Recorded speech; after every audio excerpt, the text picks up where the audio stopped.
Programang ito ay rated SPG, striktong patnubay at gabay ng magulang ang kailangan. Kuhang-kuha nga ni Marites ang inis nating lahat. Simula noong nadiskubre nila Tinding na may babae si Rigor ay naging pabibo na si Marites kay Rigor. Kamping-kampi na siya dito.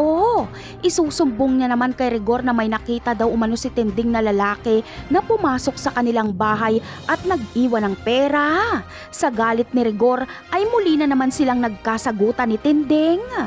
Alam ni Rigor na si Tanggol ang lalaking yon, ngunit pinanindigan ni Tinding na hindi niya nakita ang muka. Talaga namang hindi na nagpapakaina itong si Marites. Pagsisisihan niya kapag dumating ang panahong mapatay ni Rigor si Tanggol. Ngunit hindi ito mangyayari dahil baka si Rigor pa ang mapatay ni Tanggol dahil siguradong lalaban na si Tanggol kay Rigor.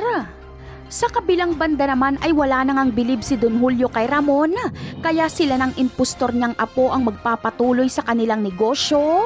Tuwang-tuwa naman itong si David, habang si Ramon naman ay patuloy na nagpapakabaliw sa pag-iisip kay Mokang. Magiging banta si Ramon sa kanilang pamilya. Kakaibang karma kasi ang mangyayari kay Ramon dahil tuluyan siyang mababaliw at dahil lagi siyang papagalitan ni Don Julio ay magdidilim ang kanyang paningin at babarilin niya ito.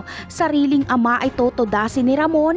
Siguradong gulat na gulat si Olga dito pag mangyari nga ito. Sa tingin nyo, hahantong nga ba si Ramon sa ganito? Yan ang aabangan natin sa mga susunod na episode. Paalam!